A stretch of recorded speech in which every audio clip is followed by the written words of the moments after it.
Unë ndjeva si e hedhur në fund të shkallëve si leck. Të prishet gjithë jeta. Humbja e vendit të punës është traumatike. Ka pas raste që ka çuar edhe në suicid. Punëdhënësit shqiptar, në momentin që punonësit organizohen, e shohin si një cënim të pushtetit tyre absolut. Nuk ka pasur kur një tryezë të përbashkët midis organizatave të gazetarëve dhe pronarëve të medias. Të heqësh nga puna njerëz që ti e di shumë mirë që një rrog ka në shtëpi, është krim. Gjithë puna jote, 21 vjet, ty të heq nga puna një relacion një njeriu 25 vjeç. Në 900 ankesa që ne marrim çdo vit mesatarisht, 78% ankesave kanë shkuar në favor të punëmarrësve. Qava në mënyrë depresive, babaj po më ikte e firmosa. Unë do gjej një mënyrë dhe do ta fusë, unë jam shefi. Ta fusë prapa krave, ta bëj gropën kur të dua. Është shumë e rëndësishme që të gjithë gazetarët dhe punonësit e medias të bashkohen. Fillova procesin gjyqësor, kam fituar shkallën e parë. Si u ndjeve kur u mor vendimi? E lumtur. Në ditët e sotme të heqin nga puna është njësoj si kur kalon në për një divorc, apo mëson se vuan nga një sëmundje rënd, thonë sociologët. Megjithse me një kuadër ligjor të mirë rregulluar, punonësi shqiptar i medias ndihet i pasigurt dhe në një terren të rrëshqitshëm. Pronarët nga ana tjetër ndihen të plot fuqishëm të bëjnë çfarë të duan me punonësit e tyre. Unë punoj për 25 vitesh në fushën e medias, ndërsa në media nga ku kam ikur, ku pata dhe problemet për shkak të mungesës së meritokracisë, kam punuar gati 20 vjet. Kam punuar dhe kam kaluar gjitha shkallët me radhë, nga A-ja deri te Z-ja. Domethënë kur merri radha për të shkuar tek Z-ja, u sollën njerëz të tjerë në mënyrë arbitrare, pa eksperiencën time, pa CV-n time, as një vit punë në televizion, dhe u sollën që të bëjnë detyrën për cilën duhet të emërohesha unë. Këtu nisën dhe konfliktet e para. Një ditë bukur, në shkelje të kodit të punës, mbas dite, pasi unë kisha 2 orë që isha larguar nga institucioni, më vjen një email zyrtar nga kompania dhe më thuhet, më jepet paralajmërim për pushim nga puna, sepse unë gjoja me mos veprimet e mia, jo me veprimet e mia, por me mos veprimet e mia, pas të ndikuar që në momentin që unë nuk jam në punë, të mos kishte prodhim lajmesh. Një gjë fare absurde, arbitrare, me vite në shërbim të atij institucioni, nuk më kishte ndodhur asnjëherë. Domethënë unë i kam dhënë jetën asaj pune. Kam bërë gjëra, sakrifica ekstreme për atë detyrë, dhe të vi puna për një drejtues i paaft, i teket, bën një letër në shkelje të ligjit, se këtu jemi tek shkelja e ligjit, se idiot, të paaft, e njerëz sharlatan, ne jemi mësuar gjithë jetën të punojmë, po secili ka gjetur rrugën e vet. Ndërkohë që kësaj here, sharlatani të radhës i eci dhe e besuam. Flas me një avokat dhe më thot troç. Domethënë ajo është që mi preu krahët. Më thotë, në institucionin që punon ti, me njerëzit që punon ti, duhet ta kesh parasysh që njerëzit e drejtësisë, ata i marrin në telefon, ata flasin, ata intimidojnë, e kanë frikë. Kjo është Shqipëria. Unë do gjej një mënyrë dhe do ta fusë, unë jam shefi. Ta fusë prapa krave, ta bëj gropën kur të dua. Për ndjekja vazhdoj edhe tek institucioni ku jam tani. Në çfarë forme? Në formën që ti e kërkon drejtuesit që kam unë aktualisht, që do dalësh në televizor, do filan gjë, hiqe atë nga puna. Këto e ka bërë me personalisht ish drejtuesi, me cilin unë pata probleme në... Pra ish drejtuesi që patët konflikt në televizionin privat kombëtar ku punonit? Po, vazhdo në përndjek. Zonja Genda, mund na tregosh pak gjendjen emocionale në fillim fare, kur sa po të pushuan nga puna? Çka ke përjetuar?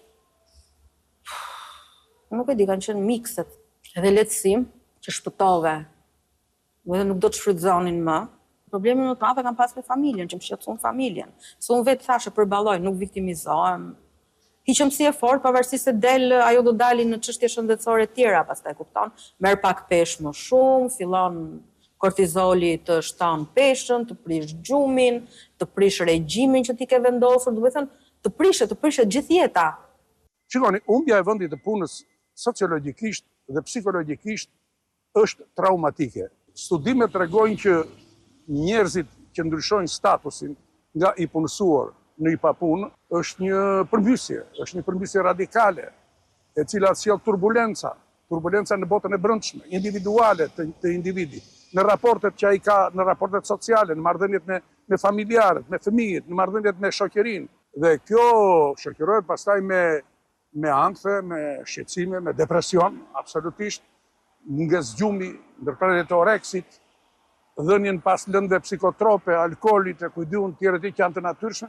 Madje unë do të thoja që ka dhe raste kur nuk jeni gjendje të administrosh pozitivisht të pasoja të largimit nga vendi i punës, që është edhe njerë për them, një akt shumë i rëndë, shumë me rëndësi në jetën e njeriut, ka pas raste që ka quar edhe në suicid. Në vendet e tjera shumë herë më tepër se në Shqipëri, po edhe këtu në rastet veçanta ka ndodhur një tragjedi e tillë e shkaktuar nga një veprim subjektiv i aktorëve të jashtëm të ndaj individit. Media, e cilësuar si pushteti i katërt, vuan nga mungesa e fuqisë reale për të mbrojtur vetveten. Gazetarët raportojnë për problemet e të tjerëve, ndërsa hallet e tyre i ngjajnë në nyes gordiane. Në historinë e 34 viteve në Shqipëri nuk ka pasur kur një tryezë të përbashkët midis organizatave të gazetarëve dhe pronarëve të medias. Dhe kjo nuk ndodh në asnjë vend të botës. Është krijuar ishtazi një sindikat për gazetarët, por në perceptimin tonë dhe falë përvojës sonë 17 deri në 18 vjeçare që kemi në këto organizime, kjo është një metodologji e gabuar. Nuk jep dot kontribut një sindikat kombëtare për të drejtat e punonjësve pa pasur strukturë bazike degën e sindikatës në entet mediatike. E theksoj këtë, ose pa pasur edhe sindikatat të tjera të profilit. Nëse do të marrim dy modelet fqinjore që kemi ne, përkatësisht Italinë edhe Greqinë, janë dy modele të ndryshme. Italia është organizuar përmes sindikatave të profilit, ku parashikoj sindikatën e kryeredaktorëve, të redaktorëve, të reporterëve, të punonjësve të medias dhe sindikatat e enteve mediatike, Rai Uno, Mediaset e tjerë. Greqia ka të organizuar si organizatë më të madhe kombëtare, Enositus Sindaktontis Eladas, domethënë Bashkimin e Redaktorëve të Greqisë. Dhe kjo sindikat ka një partneritet me sindikatat e vetë enteve mediatike. Sektori medias në Shqipëri numëron në rreth 6.000 punonjës, gjysma e të cilëve janë gazetarë.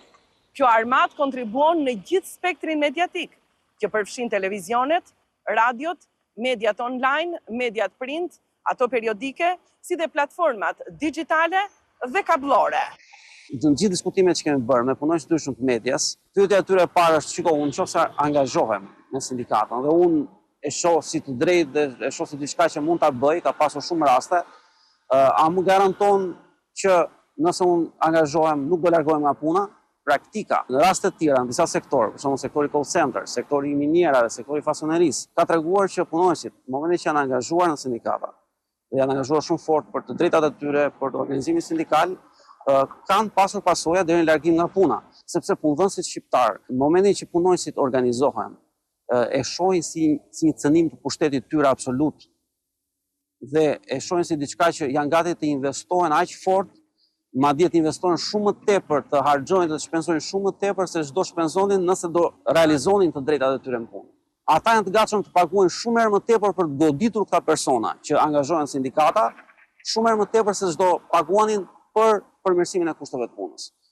Ishte vajzë e re, 23 vjeç kur nisi punën në radio-televizionin shqiptar dhe pasi punoi me përkushtim mbi 20 vjet në këtë institucion, Holta e gjeti papritur veten të flakur në rrugë nga drejtuesit e rinj të RTS-s. Largimi im nga puna ndodhi në periudhën e verës, ndërkohë që unë isha me leje të zakonshme dhe jashtë Shqipërisë. Kur kthehem në punë, më vjen një letër për në komision për diçka që unë nuk kisha dieni fare se çfarë kishte ndodhur, dhe pas këtij komisioni mua më vjen njoftimi i dytë që unë isha e pushuar nga puna. Kam qenë gjatë gjithë kohës shumë e përkushtuar për atë vend pune, e doja shumë, e bëja me dashurinë shumë të madhe, kisha sakrifikuar shumë, mund të themi, kisha kapur gjithë periudhën e digitalizimit, çdo folder mund të them që mbante emrin tim, e doja shumë, dhe isha arritur pak nga pak me aftësitë e mia. Dhe pushimi nga puna ishte si një shuplak shumë e fortë për mua, sepse vendi që unë e doja aq shumë, kisha dhënë aq shumë, më hodhi në rrugë si lec, pa të drejtë fjale. Ishte një komision pa çavure, me njerëz që nuk ishin lidhje me profesionin tim, me njerëz që punonin në mirëmbajtje të sapo ardhur në atë punë, që nuk e kishin haberin dhe idenë se çfarë realisht bëja unë, nuk u mor njeri me këtë pjesë fare, mendoj dhe besoj fort që u duhej vendi im. Kjo ka ndodhur në verë të 2023-shit, në kohën kur u ndruan drejtuesit e radio televizionit shqiptar. Të pjesa më e bukur është që vuri dhe një 25 vjeçare, që se kishte haberin asaj pune dhe, do me thënë, gjithë puna jote, 21 vjet, ty të heq nga puna, një relacion, një njeriu 25 vjeç. Po përjetimi ishte shumë i fortë. Sepse ti zgjohesh në mëngjes, dhe pas 21 vitesh që ti ke të njëjtën rutinë, ti zgjohesh dhe je bosh. Dhe akoma nuk e kam kaluar. Të plot. U fyeva jashtëzakonisht shumë. U ndjeve poshtëruar. Jashtëzakonisht shumë. U ndjeva si e hedhur në fund të shkallëve si leck. Çfarë ndodhi? Fillove proces gjyqësor apo e le kështu në heshtje? Unë fillova procesin gjyqësor, kam fituar shkallën e parë. Si u ndjeve kur u mor vendimi? E lumtur. Do doja shumë që gjithë dëmshpërblimin ta paguante personi që ishte në krye të RTS-s, dhe jo t'i faturohet institucionit, po personit që bën dëme të tilla. Referuar Ministrisë së Financave, shqiptarët paguan 130 milion euro për largimet e padrejta nga puna në shtet. Kjo për periudhën nga 2015 deri në 2023, pra për 8 vjet. Në shumë raste, shteti paguan në 2 paga për të njëjtin pozicion pune, një për të punësuarin dhe një për të larguarin, që ka fituar të drejtën e dëmshpërblimit në gjykat. Lajmi i keq është se, megjithse këtë dëm kolosal ekonomik e shkaktojnë në drejtues të papërgjegjshëm, ata vetë nuk paguajnë asgjë. Ky dëm ekonomik ju faturohet i gjithi taksapaguesve. Njerëz që marrin milionat, merren me njerëz që mezi e kalojnë se kalojnë 1 milion. U godasin bukën e gojës. U godasin bukën e gojës. Shteqesh nga puna njerëz që ti e di shumë mirë që një rrog ka në shtëpi, është krim. Ku janë sindikatat? Po marr rastin e Kosovës që e kam parë, një padrejtësi i bëhet një gazetari, del sindikata dhe i denoncon publikisht me emër mbi emër median, drejtuesin se çfarë i ka thënë, çfarë i ka bërë, e denoncon, e detyron, i bën presion publik. Ti e di që ne s'kemi 2 ditë pushim media tona. Në Kosovë, e di si arritën këtë? U mblodhen gazetarët, vajtën i thanë inspektorati punës. Inspektorati punës, e di çfarë bëri? Vajti vuri njerëz te televizionet kryesore, edhe i kapnin gazetarët me radhë, po ti shikonin shtu ndjel në punë, njëtin gazetar. Edhe fillon kontrollonin, nuk e di si i mbanin ato, që të kontrollonin që u vu 2 ditë pushimit. Gazetarët në Shqipëri punojnë në një terren që cilësohet si mjaft problematik, si nga vetë ata, ashtu edhe nga shoqatat e gazetarëve, por edhe nga institucionet shtetërore, që inspektojnë në lidhje me respektimin e kodit të punës. Çdo punonjës i cili ka një pretendim që i është bërë një padrejtësi në marrëdhënien e tij të punës, është i mirëpritur të sjellë një ankesë pranë Inspektoratit të Punës. Inspektorati i Punës merr gjatë një viti rreth 900 ankesa, të cilat janë të shpërndarë në bazë ditore. Pra, mesatarisht në Inspektoratin e Punës vijnë 2 deri në 3 ankesa çdo ditë. Në lidhje me ankesat që vijnë nga sektori i medias, do të thotë që ky numër ankesash është relativisht i ulët, pra vetëm 1.5 deri në 2% të ankesave vijnë nga sektori i medias. Në vitin 2024, pranë Inspektoratit të Punës janë depozituar 16 ankesa nga punonjësit e medias, nga të cilat 13 kanë qenë nga punonjës meshkull dhe 3 kanë qenë nga punonjës e femra. Ankesat kryesore që kanë ardhur nga sektori i medias kanë të bëjnë kryesisht me mungesën e zbatimit të kontratës punës, mos respektimi i pagës për orët shtesë, mos pagesa e pagës apo e kontributeve të sigurimeve, apo ndërprerje e njëanshme e marrëdhënies së punës. Kohë të fundit ka një organizim sindikal i cili është krijuar në vitin 2024, eksaktësisht është Unioni i Gazetarëve dhe Punonjësve të Medias, por ky është vetëm në hapat e parë. Çdo organizim sindikal ka përkrajën dhe mbështetjen e inspektoratit duke e trajtuar atë si partner në punën e tij për të garantuar të drejta të plota në marrëdhënien e punës. Në 900 ankesa që ne marrim çdo vit mesatarisht, 78% e ankesave kanë shkuar në favor të punëmarrësve. Pra duke i dhënë atyre të drejtën që i është mohuar në një marrëdhënie punësimi. Dhe në rastin e mediave, besoj që është në këto nivele, mos ndoshta edhe më lart, në pjesën më të madhe të ankesave që kanë nga media, i është dhënë drejt gazetarëve apo punonësve të medias të cilët kanë paraqitur ankesë ndaj Inspektoratit të Punës. Pa afronte koha e daljes në pension dhe zonja Shpresa po mendonte që t'i drejtonte një shkresë së zyrës së burimeve njerëzore të televizionit kombëtar privat ku punoi për gati 20 vjet. Me anë të asaj letre, zonja do të shprehte dëshirën që ta shtynte procesin edhe për disa kohë. Por kjo gjë nuk ndodhi. Që në vitin 2022 erdhi një shefe finance, t'i themi, dhe tentoj direkt të pa marrë detyrën, tentoj të merrte vendin tim, se çfarë donte të bënte nuk e kuptova kur. Uli pagën. Unë po më vdiste babai në atë kohë në një gjendje as leje nuk merja dot asnjë gjë, më uli pagën direkt. Merrnin 80.000 lekë, na bëri 50.000 lekë. Dhe thiri me ultimatum dhe firmos është se ndryshe nuk hyn më te porta, nuk të le të hysh te porta. Bënte presion psikologjik, financiar, nuk linte të flasësh, u lërinte, bërtiste një stres nga familja, një stres ande që ti nuk e merr dot me mend. Qava në mënyrë depresive, babaj po më ikte e firmosa. Uljen e pagës, e pranova se më vonë do rregullohen gjëra, do bën. Vazhdoi lufta. Tentoj të më çoj në një punë tjetër dhe unë nuk pranova. Tu filloi lufta edhe më e madhe, psikologjike, ekonomike, hap derën, bërtit, ulërit, pa fund. Më nxorën në zyra, më futën prapë në zyra, dil prapë në zyra, një gjendje shpirtërore, një stres, një anks, çdo natë, një nuk di ta them dhe përfundimisht ishte pamundur që të flisim njëri do bëshe si thot ajo dhe pik një e çmendur që s'di të them. Nuk di të them, nuk gjeta zgjidhje kërkund dhe bëra zgjedhjen më të shkurtër dhe ika. Ndërkohë çfarë prisje, si e mendoje daljen tënde në pension? E mendoja shumë ndryshe, mendoja me një të paktën siç kam dëgjuar në të gjitha kompanitë e tjera dhe kur e plotson rrin dhe 5-6 muaj po të kenë dëshirën mbrapa, me qenë se kanë dhënë një kontribut aq të virë, marrin dhe 2-3 paga shpërblim. Bëjnë edhe një drek me kolektivin e punës e tjera me radhë kisha menduar shumë ndryshe, nuk kisha menduar kështu. Sa zgjati kjo periudha e tranzicionit? Pra, që nga shkëputja me dhunë, siç thoni ju, marrëdhënieve të punës dhe nisja një pune të re. Pavarësisht se unë nisa një punë të re mbas 6 muajsh, kjo zgjati një vit, një anks, një pagjumësi, një pse pa përgjigje kurrë, sepse nuk më shkruajt asnjë arsye dhe nuk më dha asnjë arsye. Thjesht se dua unë, thjesht se kam dëshirë unë. Qaja pa pushim, nuk e gjija pse në kurrë, nuk isha një qetësi në shpirtin tim, nuk mora njëherë një përgjigje tamam, përse duhet të plotësohen tekat e njerëzve, të njerëzve të çmendur. Përse duhet të bëhen këto gjëra, nuk e mora kurrë përgjigjen, tani kam gjetur qetësinë time shpirtërore, sepse e kam mbyllur atë kapak, por unë e di si kam kaluar. Herë qaja, herë gjeja në një shoqe që mund të shpresha diku, sepse në familje nuk isha çfarë të thoj, nuk dija çfarë përgjigje të jepja, dhe vërtet nuk ishte përgjigje.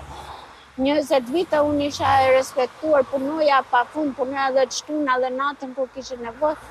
Isha e mbi gjendur dhe leje nuk bëja kur duheshe. Dhe të arrija në atë përfundim, nuk e kisha menduar kur në jetën time. Sa kohë përpara u shkëpute se të dilni në pension? Se gati 9 muaj. Sa vite ke punuar? 42 vite punë. Nga të cilat? 20 në këtë kompani. Mendove që të ndiqje një rrugë ligjore? Mendova mbrapa, në atë moment nuk e mendova, nuk desha, pastaj mbrapa e mendova, por nuk kisha fuqi të merresha. Praktikat e gabuara si të shtetit dhe të privatit në trajtimin e punonjësve, si dhe zvarritja e proceseve gjyqësore nga gjykatat, po shtynë drejt emigracionit të rinj, veçanërisht të arsimuarit.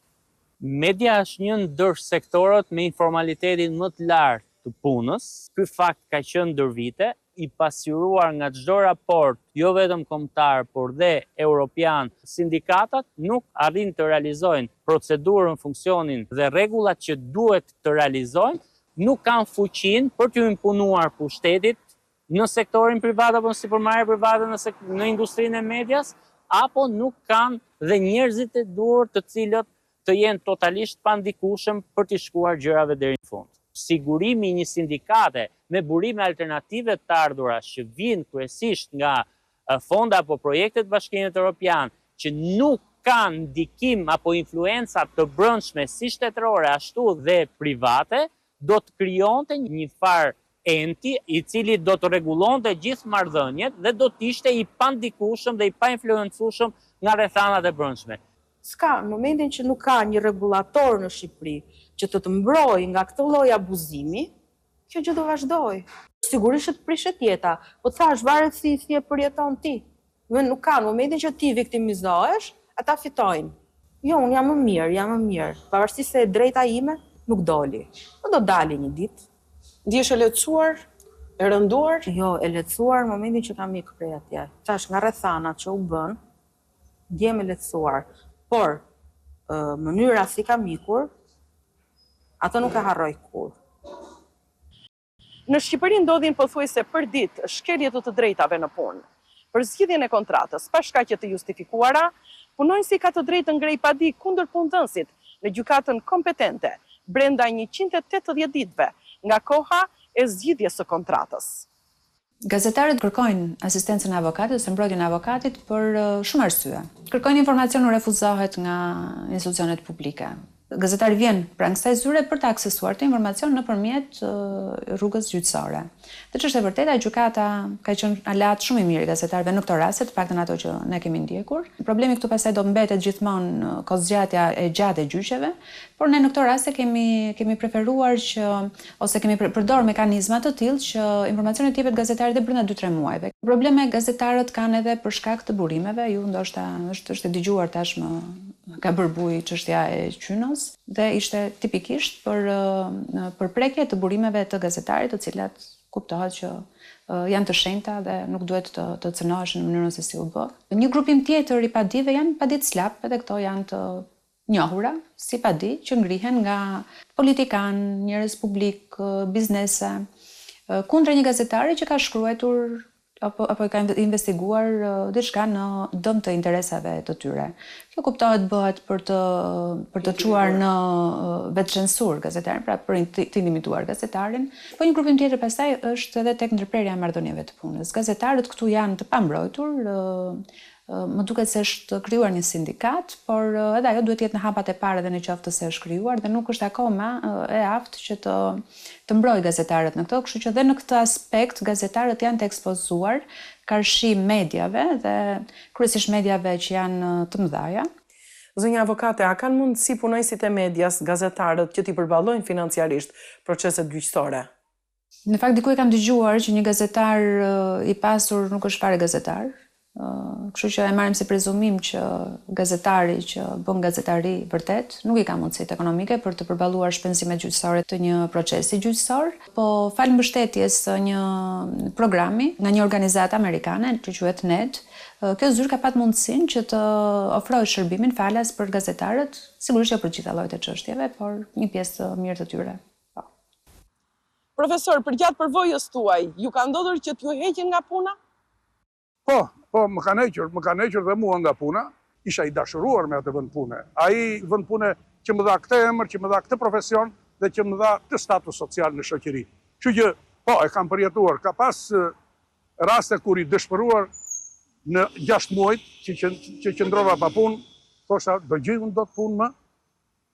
Dhe pastaj më në fund kam thënë në mënyrë simpliste që unë në këtë botë do bëj çdo lloj pune, të çdo lloj natyre qoftë dhe unë nuk do rri pa punë. Pra, ky mekanizëm i besimit që ti mund të riorientohesh në tregun e punës, qoftë dhe me kosto, unë mendoj që duhet jetë një bateri që duhet ta ketë çdo njeri. Domethënë, jo fatalizëm, ishte natyrshme në fazën e parë sa të riorientohesh, por ky fatalizëm nuk duhet jetë i pafundëm. Njeriu duhet i ndalë këmbët. Nëse nga një anë tham që veprimi është toksik, i largimit nga puna është helmus, nga ana tjetër unë them që mund të jetë një shans dhe një fat për të riorientuar më mirë në tregun e punës dhe për të qenë edhe më i suksesshëm se atje ku ke qenë. Pra nuk duhet parë vetëm bardhëzi. Pafuqia e sindikatave, mungesa e kulturës juridike të pronarëve, si dhe prezenca e vakët e institucioneve që tutelojnë marrëdhëniet e punës, bëjnë që lidhja punëdhënës-punëmarrës të jetë e dobët dhe predispozuar të ndërpritet shumë lehtë, me një të rënd të lapsit. Sindikata e gazetarëve e punonjësve të medias është krijuar në shkurt të vitit 2024, juli, dhe numëron deri tani edhe 220 anëtar. Pjesa më e madhe janë tek RTS dhe pjesa tjetër në media të ndryshme, kombëtare apo edhe lokale. Sindikata funksionon ndryshe nga shoqatat që janë deri tani dhe synon që të shkojë tek çdo media për të rritur anëtarësinë e saj, sepse bashkimi i gazetarëve punonjësve të medias është ai që ja jep forcën sindikatës për të përballur me punëdhënësin. Vitin e kaluar ne kemi bërë disa tryeza, disa takime me gazetarët në të gjithë vendin, të mbështetura nga Solidarity Center, që është qendra amerikane për të drejtat në punë, dhe gazetarët në këto takime kanë ngritur probleme të shumta, siç janë mungesa e pagave, mospagesa e kontributeve, zgjidhja e kontratave në mënyrë të njëanshme, kur janë se shumë punonjës funksionojnë edhe pa kontrata, madje një pjesë e tyre janë ndjekur vite të tëra pune për shkak të mospagesës së kontributeve dhe ato vite nuk ekzistojnë dhe gjithashtu kemi përballur edhe me skepticizmin e tyre. Çfarë do të bëni ju si sindikat që të fashistni këtë lloj ngurrimi, skepticizmi të punonjësve për të ardhur dhe për t'u ankuar tek ju? Unë kam qenë vetë ndoshta një nga ata skeptikët, sepse asnjë shoqat apo asnjë organizat që funksionon për mediat nuk ishte ardhur tek unë. Po flas tek unë, flas dhe te shumë kolegë të tjerë. Për problemet e mia unë isha përballur gjithmonë individualisht me punëdhënësin, me pronarin, me administratorin, me drejtuesit e mi. Por nëse je antar i një sindikatës, unë dua të them të shohim vetëm shembuj nga rajoni, qoftë edhe nga Kosova, Maqedonia, Malizi, se çfarë impakti dhe çfarë ndikimi kanë pasur sindikatat në rregullimin e marrëdhënies së punës. Është shumë e rëndësishme që të gjithë gazetarët dhe punonjësit e medias të bashkohen dhe të antarësohen në sindikatën e gazetarëve të punonjësve të medias në mënyrë që të kenë një lloj ombrelle, po themi, për të përballur me punëdhënësit për marrëdhënien e tyre të punës. Pronarët dhe drejtuesit e mediave i friksohen një sindikate të fuqishme të punonjësve të sektorit. Shpesh dëgjojmë për greva jo më larg se në Kosovë, Serbi, Itali dhe Greqi, ku sindikatat janë shndruar në mekanizma funksional që vërtet mbrojnë antarësitë e tyre. Mendoni pak për një moment se si do të ndiheshin pronarët e mediave nëse rreth 6.000 punonjës e ndërpresin punën për 1 orë, apo më keq akoma, për 1 ditë të tërë në të gjithë territorin e Republikës së Shqipërisë.